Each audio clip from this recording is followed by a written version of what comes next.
Guys, welcome back to Strong Successful Male. So for today, I'm going to go over a story that was sent from a subscriber. And guys, this particular story is a perfect example of why I do what I do. Why I do a video pretty much one video a day, sometimes 2 videos a day, and been doing this for a year. Because this is a guy definitely is in trouble and he needs some help. And what we have here is a guy who's fallen for the classic bait and switch situation with his wife, where before they were married, they were obviously hooking up. Not a whole lot in my opinion, but they were at least hooking up. And they got married, and then it all came to I wouldn't say screeching halt, but it slowed down dramatically to the point that now it's a screeching halt. And as of this email the guy sent me, it's been 2 years since he's gotten any. 2 years. Meanwhile, you're going to find out that he is the breadwinner. His wife doesn't have a job. He didn't mention anything about children, so there's no kids for her to watch out for, and things like that.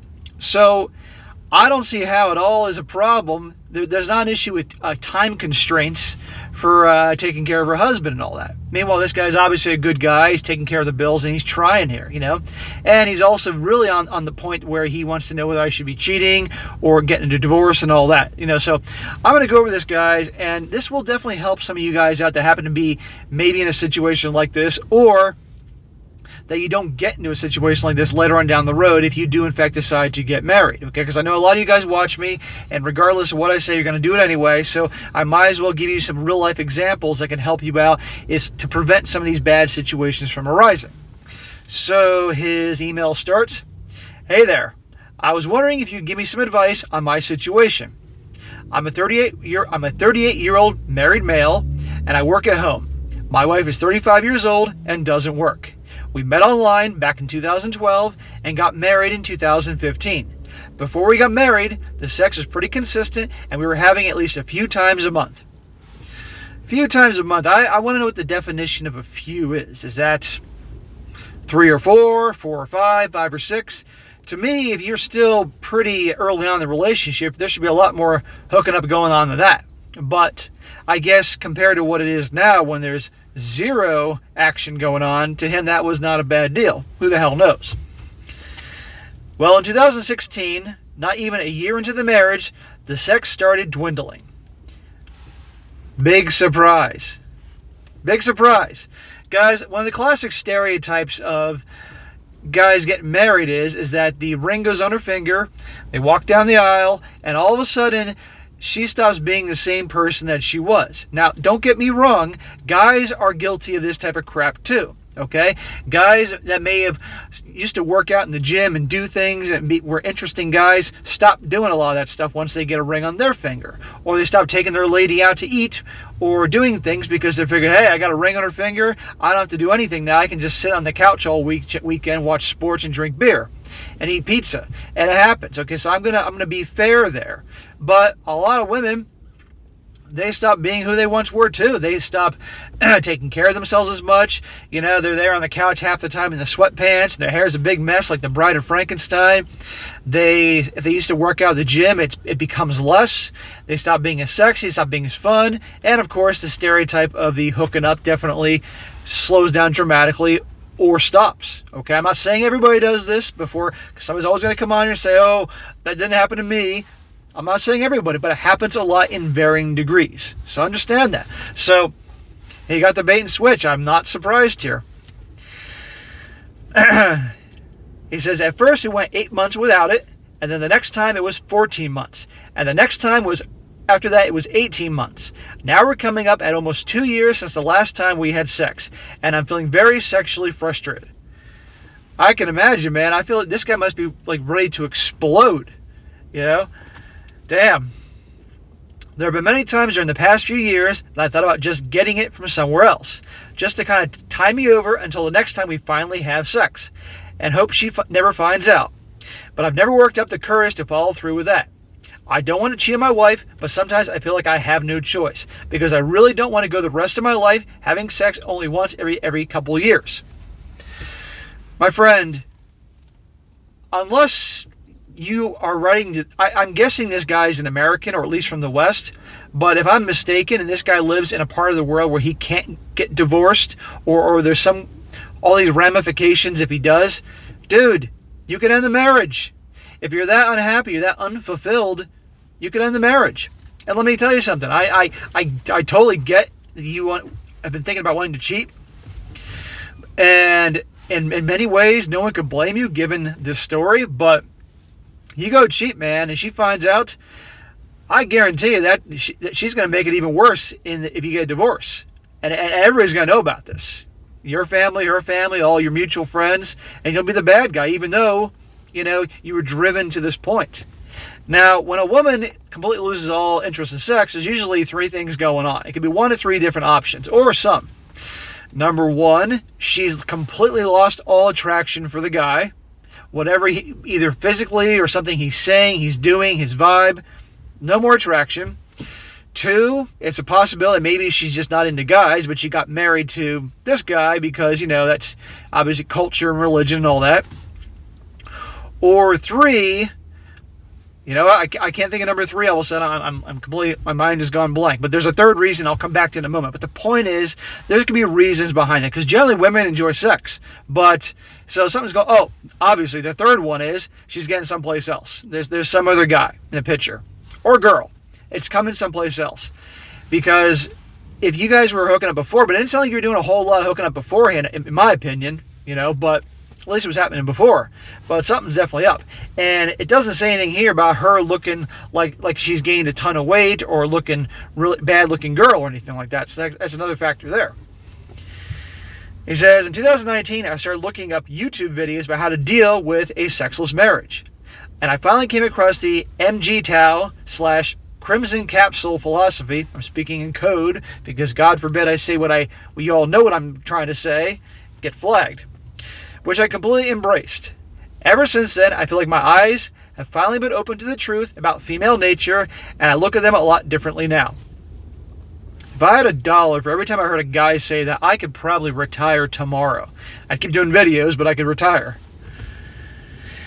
Now, whenever I think about the possibility of my wife cheating on me and her leaving me, I don't even have any anxiety about it. Because the way I look at it is, that just means I'll get to go back to my bachelor lifestyle and have an active sex life again.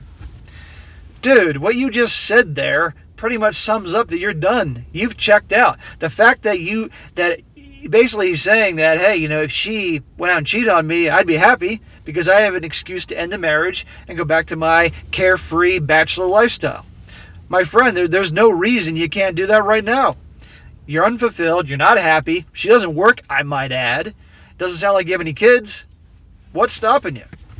I get the whole, obviously this guy, maybe he was raised with values and things like that and doesn't want to bail on her, who the hell knows, but my friend, life is too short.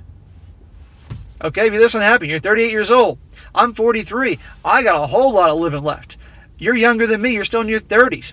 30s is a guy, 30s and 40s, it's argued that for a guy that has his shit together, his mid-30s through early 50s is a guy's prime. The same way for your typical woman, her late teens to up to 30 years old is her prime, okay? Because this is when we finally get our shit together and have money saved and doing well for ourselves, resources, and we develop our personality and confidence and all that. So you got it made.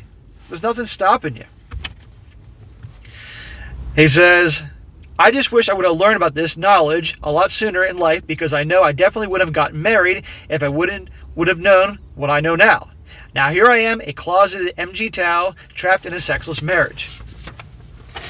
Well, dude, it is what it is. You discovered this knowledge and everything out there when you did, okay? But now it's your choice to do something about it. My wife and I have had quite a few conversations about the lack of sex in our marriage. And every time I question her about it, she says it's because she's self-conscious about her body and has low self-esteem. I know this answer is complete BS because her body image was never a problem to her before we were married. And now all of a sudden it's a problem. I don't think so. She also uses depression as an excuse, saying her sex drive just hasn't bounced back ever since her father passed away 5 years ago. I highly doubt she's getting sex from somewhere else because they're both home pretty much all the time.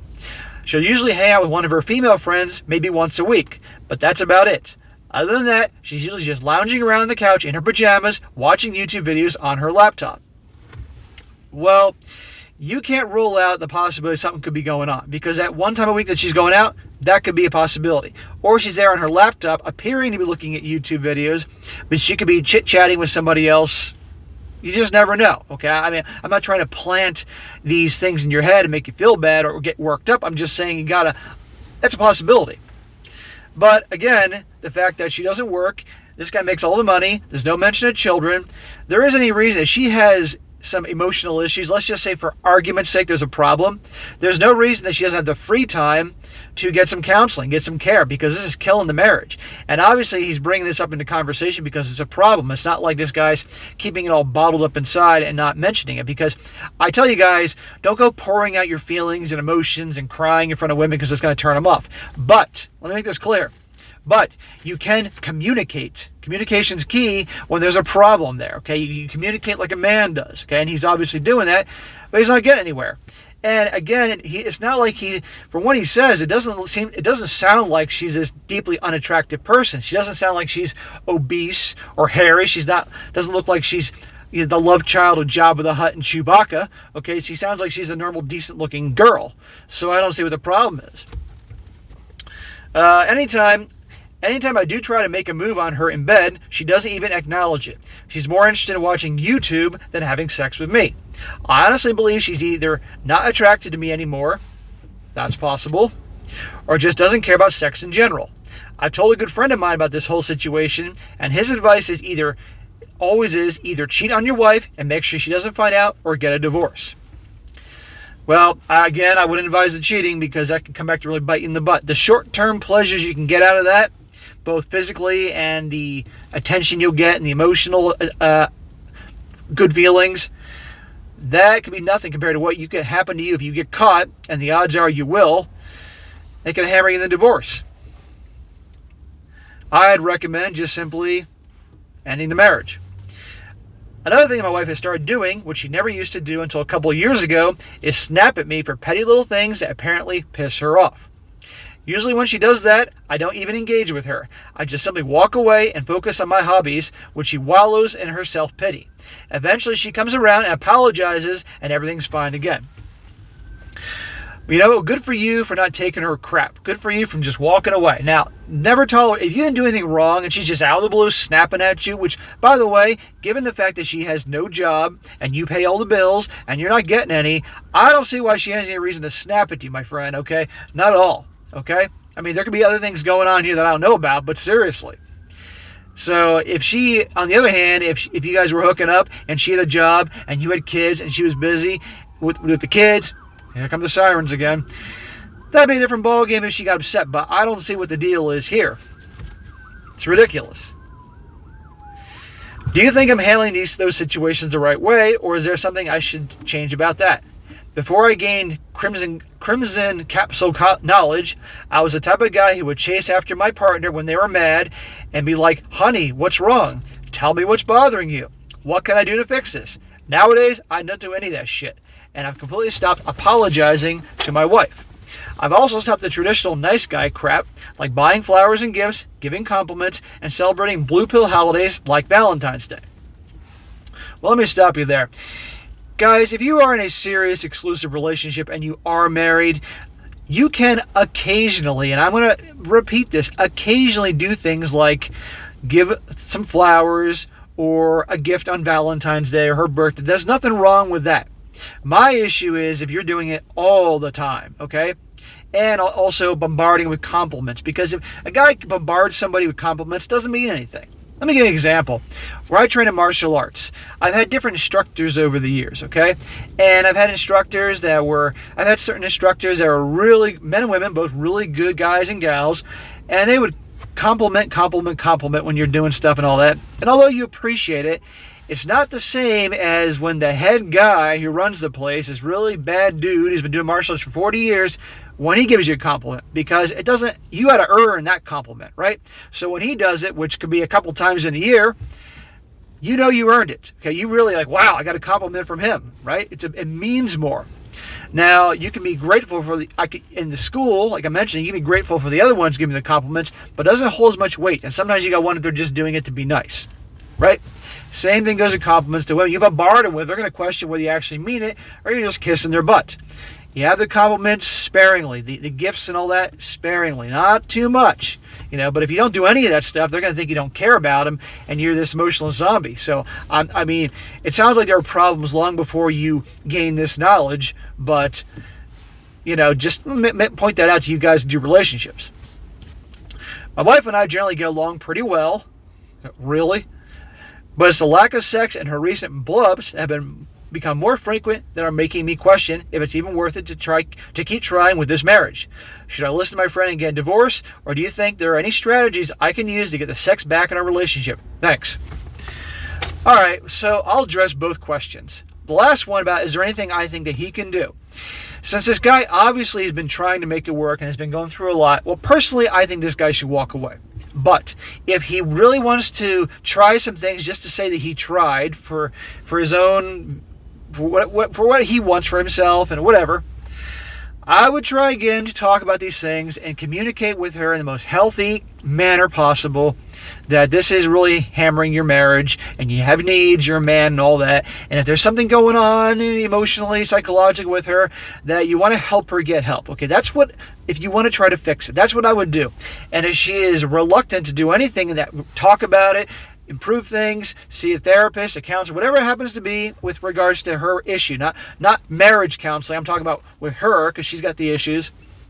If she's unwilling to do that, then you can say you tried, and that's that. But honestly, knowing what I know, hearing this story, going over countless stories on here I do on this channel, I'd say it's time to walk away. All right, it is time. You have tried. You've done a number of years with her, and just this is what you got. You're obviously unhappy. She's snapping at you. She doesn't work. She's not contributing financially. She doesn't give you any kids, if that's what you wanted, and you're not getting any.